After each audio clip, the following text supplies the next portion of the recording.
Hello students, हमने अपने previous lecture में कैपेसिटर्स का सीरीज़ कॉम्बिनेशन और पैरेलल कॉम्बिनेशन को स्टडी किया था। ओके, आज हम एक नया टॉपिक डिस्कस करने वाले हैं जो कि है energy stored in a capacitor. Okay, तो कैपेसिटर क्या स्टोर करता है? कैपेसिटर चार्ज को स्टोर करता है। ठीक है, चार्ज क्या है? चार्ज एक इलेक्ट्रिकल एनर्जी है। ठीक है, तो चार्ज आपका क्या स्टोर कर रहा है? इलेक्ट्रिकल एनर्जी को स्टोर कर रहा है। ओके, चार्ज को स्टोर कर रहा है, तो वो एनर्जी की फॉर्म में स्टोर हो रहा है। ओके, तो हमें वो जो एनर्जी है उसके लिए एक्सप्रेशन फाइंड आउट करना है कि वो इलेक्ट्रिकल एनर्जी का एक्सप्रेशन क्या होगा। ठीक है, उसकी हमने मैथमेटिकल फॉर्मुलेशन करनी है एनर्जी के लिए। ओके, तो देखिए हम किस तरह से बता पाएंगे कि अगर कोई ये कैपेसिटर था तो इसके पास कितनी इलेक्ट्रिकल एनर्जी इसमें स्टोर हो गई है। ओके, तो देखिए the process of charging a capacitor involves the transfer of electric charge from one plate to another plate. Okay, तो हमारे पास क्या होती हैं? प्लेट्स होती हैं। ठीक है, तो प्लेट्स के ऊपर चार्ज को स्टोर किया जाता है। जैसे हमने पैरेलल प्लेट कैपेसिटर पढ़ा है ना, उसमें क्या होता था कि आपका चार्ज दिया जा रहा है, ठीक है, प्लेट के ऊपर स्टोर हो रहा है, फिर नेक्स्ट प्लेट के ऊपर इंड्यूस हो जाता है वो। ठीक है, तो हमने एक इस तरह का डिवाइस बनाया है जिसके ऊपर ज़्यादा से ज़्यादा चार्ज स्टोर हो पाए। ओके, तो अब उस चार्ज को हमें मूव करवाना होता है प्लेट पर स्टोर करवाने के लिए। ओके, तो हमें क्या करना पड़ता है? कुछ वर्क डन, काम करना पड़ता है। ओके,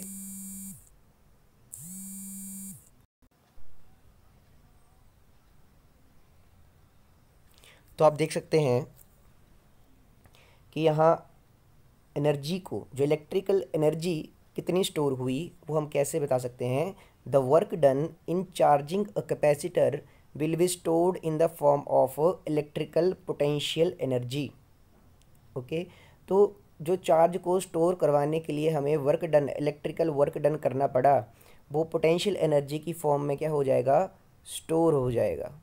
ओके, जैसे मैं आपको एक छोटा सा एग्जांपल देता हूँ।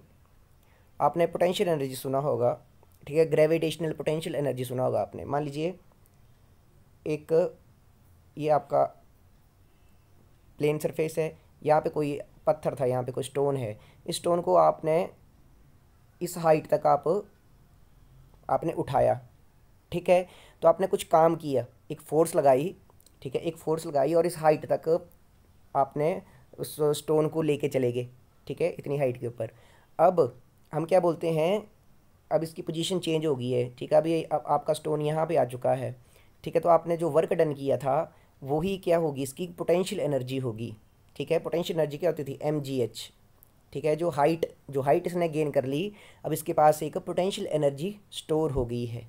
ठीक है, ग्रेविटेशनल पोटेंशियल एनर्जी इसके पास क्या हो गई है? स्टोर हो गया। अब इसके पास एक एनर्जी है। ठीक है, एनर्जी पोजीशन की वजह से एनर्जी है, क्योंकि अब इसके पास एक एबिलिटी आ गई है कि ये खुद ब खुद नीचे आ सकता है। ठीक है, मतलब पोजीशन की वजह से इसके पास क्या आ गई? एनर्जी आ गई है। मान लीजिए आपका एक स्प्रिंग था यहाँ पर। ठीक है, स्प्रिंग यहाँ पे आपका, इसको यहाँ से जॉइंट है, स्प्रिंग को आपने ऐसे खींचा यहाँ पर। ठीक है, अब आप इसको मान लो एक्स डिस्टेंस से खींचते हो स्प्रिंग को। ठीक है, ऐसे आपने स्प्रिंग को खींच दिया। अब स्प्रिंग के पास क्या आ गई है? स्प्रिंग के पास भी एक पोटेंशियल एनर्जी आ गई है। ठीक है, आपने कुछ वर्क डन किया, इसको क्या किया? एक्सपेंड किया, खींचा इसको आपने, तो इसके पास एक पोटेंशियल एनर्जी, इसकी पोजीशन चेंज कर दिया ना आपने, तो अब इसके पास एक पोटेंशियल एनर्जी। अब आप इसको छोड़ेंगे तो इसके पास कुछ काम करने की क्षमता होगी। ठीक है, तो इसको क्या बोलते हैं? Potential energy. तो यहीं पे आपकी एक इलेक्ट्रिकल पोटेंशियल एनर्जी भी होती है। पहले तो आपने चार्ज को कुछ काम करके, कुछ इलेक्ट्रिकल वर्क करके, जो कौन करेगा? बैटरी करेगी। ठीक है, ये आपका क्या है? This is your capacitor. यहाँ पे एक बैटरी लगी हुई है। ठीक है, तो यहाँ से बैटरी के पास कुछ पोटेंशियल था। अब उसने क्या किया? यहाँ पे चार्ज दिया इसको, तो बैटरी ने वर्क डन किया। बैटरी को क्या करना पड़ा? काम करना पड़ा। ठीक है, जो काम किसने करवाया? जो उसका पोटेंशियल डिफरेंस होता है। ठीक है, जो बैटरी के पास पोटेंशियल डिफरेंस था उसने क्या किया? वर्क किया। तो उसने वर्क किया चार्ज को भेजने के लिए कैपेसिटर तक। ठीक है। और जब ये चार्ज यहाँ पे स्टोर हो गया तो इसके पास चार्ज के स्टोर होने की वजह से इसके पास क्या आ गई, इलेक्ट्रिकल एनर्जी आ गई इसके पास अब, ठीक है। तो सिंपली बात क्या है कि जो वर्क डन था वो ही इलेक्ट्रिकल एनर्जी की फॉर्म में स्टोर हो गया। ओके, तो work done to move this charge from battery to capacitor, battery से कैपेसिटर तक चार्ज स्टोर करने के लिए जो काम किया बैटरी ने, ठीक है, वो वर्क डन ही इलेक्ट्रिकल एनर्जी जो कि कैपेसिटर में स्टोर हुई है उसके बराबर होगा। ओके, तो सिंपल है कि कितनी इलेक्ट्रिकल एनर्जी इस कैपेसिटर के पास स्टोर हो गई है, वो किसके बराबर होगी, जितना वर्क डन यहाँ पर हुआ था बैटरी के द्वारा चार्ज को यहाँ पर स्टोर करवाने के लिए। ओके, तो आपको पता है कि जो पोटेंशियल डिफरेंस होता है वो work done per unit charge होता है। तो वर्क डन किसके बराबर हो जाएगा, जितना पोटेंशियल है मल्टीप्लाई बाय चार्ज के, ठीक है, W is equal to V into Q.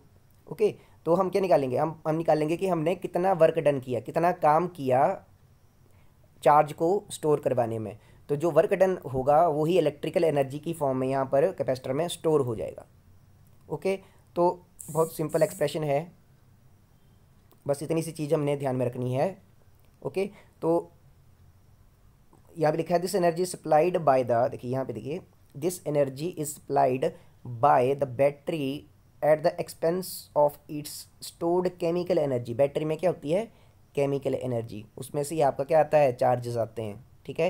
And can be recovered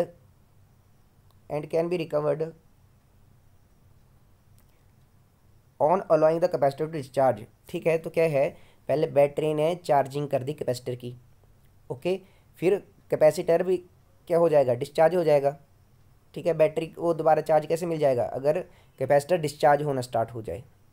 okay, तो यहाँ पे स्टार्ट करते हैं इसको अब। Consider a capacitor of capacitance C, ठीक है, एक कैपेसिटर है जिसकी कैपेसिटेंस कितनी है, C, does not possess any initial charge, शुरू में उसके पास कोई चार्ज नहीं है, ठीक है। Its two plates are uncharged, जो कैपेसिटर की दोनों प्लेट्स हैं वो क्या हैं, अनचार्ज हैं, ठीक है। When the capacitor is being charged, ठीक है, जब कैपेसिटर को चार्ज किया जा रहा होगा, positive charge is transfer from negative charge plate B to positive charge plate A of the capacitor. Okay, तो यहाँ पे देख सकते हैं आप, यहाँ पे आपको एक कैपेसिटर हमने बनाया हुआ है, तो दो प्लेट्स हैं इसकी। ओके, तो जस्ट हम यहाँ पे अज्यूम कर रहे हैं कि ये जो नेगेटिवली चार्ज प्लेट है यहाँ से जो बैटरी से, एक बैटरी से, पहले बैटरी है, ये बैटरी के साथ कनेक्टेड है। ओके, तो यहाँ से नेगेटिवली चार्ज प्लेट से आपका चार्ज, पॉजिटिव चार्ज जो है वो प्लेट ए के ऊपर डिपॉजिट हो रहा है। ओके, ये हम अज्यूम करके चल रहे हैं, ठीक है। तो यहाँ पे आप देख रहे हैं कि सेम चीज़ लिखी हुई है, charge plate B to the positively charge plate A and the work done in charging the plate A becomes the energy of the capacitor. Okay, जो काम हमें ये करना पड़ा चार्जिंग करने के लिए वही किसके बराबर हो जाएगा, इलेक्ट्रिकल एनर्जी के बराबर हो जाएगा। ओके, तो यहाँ से करते हैं start. The let the charge is transferred from plate B to plate A in very small instalments of D Q, ठीक है। तो प्लेट बी से जो प्लेट ए के ऊपर जो आपका चार्ज गया है वो स्मॉल इंस्टॉलमेंट में डी क्यू ऐसे ऐसे करके चार्ज गया है, ठीक है। और डी क्यू जब ऐड होता गया तो फाइनली प्लस क्यू चार्ज यहाँ पे क्या हो जाएगा, डिपॉजिट हो जाएगा, जो ये मैक्सिमम गेन कर सकते हैं, ठीक है। और अगर प्लेट ए के ऊपर प्लस क्यू चार्ज आ गया है तो चार्ज कंजर्वेशन के अकॉर्डिंग प्लेट बी के ऊपर माइनस क्यू चार्ज अपने आप बाय इंडक्शन आ जाएगा। ओके, तो यहाँ पर हम देख रहे हैं कि लिखा जा रहा है कि at the every stage of charging conductor A is at higher potential than conductor B. वो तो होगा ही, क्योंकि देखो क्या हो रहा है, कंडक्टर ए जो है इसके ऊपर चार्ज स्टोर हो रहा है धीरे धीरे करके, डी क्यू, तो चार्ज इसके पास ज़्यादा स्टोर हो रहा है तो उसके पास ज़्यादा पोटेंशियल आ जाएगा, ठीक है। तो प्लेट ए के पास ज़्यादा पोटेंशियल होगा प्लेट बी के कंपैरिजन में। ओके, ये तो आप ऐसे बोल सकते हैं। तो क्या है कि हमें क्या करना पड़ेगा, ये जो डी क्यू चार्ज प्लेट ए के ऊपर स्टोर किया जा रहा है थोड़ा थोड़ा करके, हमें क्या करना पड़ेगा, वर्क करना पड़ेगा। ठीक है, जब हम लो पोटेंशियल से हाई पोटेंशियल की तरफ चार्ज को लेके जाते हैं तो हमें क्या करना पड़ता है, काम करना पड़ता है, वर्क डन। ओके, तो let we with the potential and the q with the charge on the plate at any instant of charging। जब चार्जिंग हो रही थी, ठीक है, जब चार्जिंग हो रही थी तो हम बोल देते हैं कि इन दोनों के बीच में, प्लेट ए और प्लेट बी के बीच में जो पोटेंशियल था वो v है, और अभी q चार्ज स्टोर हुआ था। ओके, किसी इंस्टेंट के ऊपर, तो उस टाइम हमें कितना काम करना पड़ेगा और चार्ज स्टोर करने के लिए। अब देखो यहाँ पे v पोटेंशियल आ चुका है प्लेट ए के पास। ओके, तो अब और डी क्यू चार्ज हमें यहाँ पे क्या करना है, स्टोर करना है, तो हमें क्या करना पड़ेगा, वर्क करना पड़ेगा। ओके, एक स्मॉल वर्क डन करना पड़ेगा हमें इस स्मॉल चार्ज को इस प्लेट के ऊपर स्टोर करवाने के लिए। ओके, तो ये जो वर्क डन होगा, मैंने आपको क्या बताया था कि आपका जो वी होता है वो डब्ल्यू डिवाइड बाई क्यू होता है, तो W is equal to Q into V हो जाएगा। ओके, तो यहाँ पे अगर स्मॉल वर्क डन है तो small work done D W is equal to V into D Q. ठीक है, small work done for small charge. Okay, तो अब यहाँ पे अभी उस इंस्टेंट के ऊपर क्यू चार्ज स्टोर हुआ था। ठीक है, तो जो वी होगा तो V is equal to Q by C के बराबर होगा। ठीक है, ये जो वी है, वी को हम क्या लिख सकते हैं, क्यू बाई सी। ओके, आपको पता है C is equal to Q by B होता है ना। ठीक है, तो v is equal to Q by C लिखा जा सकता है। ओके, तो हमने टाइम 0 से स्टार्ट किया था और एक टाइम ऐसा आएगा जब ये प्लेट फुली चार्ज हो जाएगी। ओके, तो ये इन बिटवीन की बात है। ठीक है, जब चार्जिंग अभी चल रही थी। ओके, तो हमें किसी पर्टिकुलर इंस्टेंट के ऊपर इतना, अगर हम स्मॉल वर्क डन की बात करें तो उसके लिए ये एक्सप्रेशन होगा। ओके, तो total work done in charging the plate A from q is equal to 0 to q is equal to q। ठीक है, टोटल कितना काम करना पड़ेगा, पहले इसके पास 0 चार्ज था प्लेट ए के पास शुरू में। ठीक है, फिर ऐसे ऐड होता गया होगा तो किसी टाइम q हो गया होगा, और जब डी क्यू ऐड हो रहे थे ना, डी क्यू ऐसे चार्ज ऐड हो रहे थे, उसके पास किसी पर्टिकुलर इंस्टेंट के ऊपर मान लीजिए q चार्ज आ गया होगा। ठीक है, बट हमने कहाँ तक पहुँचना है, जब टोटल मैक्सिमम चार्ज क्यू पहुंच जाएगा। ओके, तो इसके लिए हम क्या करेंगे, इंटीग्रेशन करते हैं। ओके, तो हमने ये जो स्मॉल वर्क डन था ये तो था डी क्यू चार्ज के लिए, पर हमने क्या करना है, 0 से लेकर मैक्सिमम चार्ज जो क्या है कैपिटल क्यू, वहाँ तक पहुँचना है। तो हम क्या किया, इंटीग्रेशन कर दी। ठीक है, डी डब्ल्यू की इंटीग्रेशन करी और लिमिट्स क्या हैं, 0 से लेकर maximum charge which is Q. Okay, तो यहाँ पर हमने ये जो स्मॉल वर्क डन था इसका एक्सप्रेशन यहाँ पे पुट कर दिया है। ठीक है, तो यहाँ पे क्या है, सी क्या है, कैपेसिटेंस क्या होती है, एक बार जो हमने कैपेसिटर जिस साइज़ का, जिस शेप का ले लिया उसकी कैपेसिटेंस फिक्स हो जाती है। ओके, तो सी कांस्टेंट है तो सी बाहर ले लिया हमने। ठीक है, तो इंटीग्रेशन होगी हमारे यहाँ के चार्ज की, क्योंकि चार्ज क्या कर रहा है, वेरिएबल है, चार्ज इंक्रीज़ कर रहा है। तो क्यू इंटू डी क्यू की इंटीग्रेशन क्या हो जाएगी, क्यू स्क्वेयर बाय 2। ओके, तो यहाँ पे जब हम लिमिट पुट करेंगे तो हमारे पास आ जाएगा total work done will be Q square by 2c के बराबर हो जाएगा, क्यू स्क्वेयर बाय 2। तो यहाँ हम देख सकते हैं कि हमारे पास वर्क डन कितना हुआ, क्यू स्क्वेयर बाय 2c के बराबर। ओके, तो ये जो वर्क डन है is equal to electrical potential energy of the capacitor. जो बैटरी को वर्क करना पड़ा चार्ज को कैपेसिटर के ऊपर स्टोर करवाने के लिए, वो work done in the form of, तो यहाँ पे क्या था, देखिए यहाँ पे एक बैटरी लगी थी जिससे चार्ज आ रहा था। Okay, this was a battery. तो यहाँ से बैटरी को क्या करना पड़ा, वर्क करना पड़ा चार्ज को स्टोर करवाने के लिए।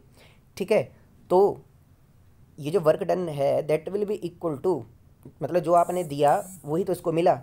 ठीक है, वही इलेक्ट्रिकल एनर्जी के रूप में यहाँ पर इसके पास स्टोर हो गया है। ठीक है, तो उसको हम यू से डिनोट कर रहे हैं, तो यू क्या हो जाएगा, Q square by 2c। Okay, अब इस फॉर्मूले को हम थोड़ा और एक्सपेंड कर सकते हैं। हमें पता है कि C is equal to capacitance जो होती है वो चार्ज अपॉन पोटेंशियल होती है, तो Q is equal to C B के बराबर होता है। ठीक है, तो यहाँ पे जब हम इस फार्मूले में Q की वैल्यू पुट करेंगे, Q is equal to C B, तो यही फार्मूला आपका बन जाएगा U is equal to half C B square. अब electrical energy, electrical potential energy capacitance और पोटेंशियल डिफरेंस की टर्म में भी हम इसको लिख सकते हैं। ओके, सिमिलरली हम इसको चार्ज और पोटेंशियल के टर्म में भी लिख सकते हैं। Okay, U is equal to half into Q into V. अगर हम सी इज इक्वल टू, यहाँ पर ये जो सी है इसको क्यू बाई बी के इक्वल पुट करेंगे। ठीक है, ये जो आपका सी था इसको अगर क्यू बाई बी पुट कर देंगे, ठीक है, तो आप हमारे पास क्या बन जाएगा, U is equal to half Q B. Okay, तो 3 फार्मूलाज हो गए हमारे पास इलेक्ट्रिकल पोटेंशियल एनर्जी को हम कितनी इलेक्ट्रिकल पोटेंशियल एनर्जी एक कैपेसिटर में स्टोर हो गई है उसके लिए एक्सप्रेशन फाइंड आउट करने के लिए। ओके, तो नेक्स्ट जो टॉपिक है वो हम अगले लेक्चर में करते हैं। Thank you.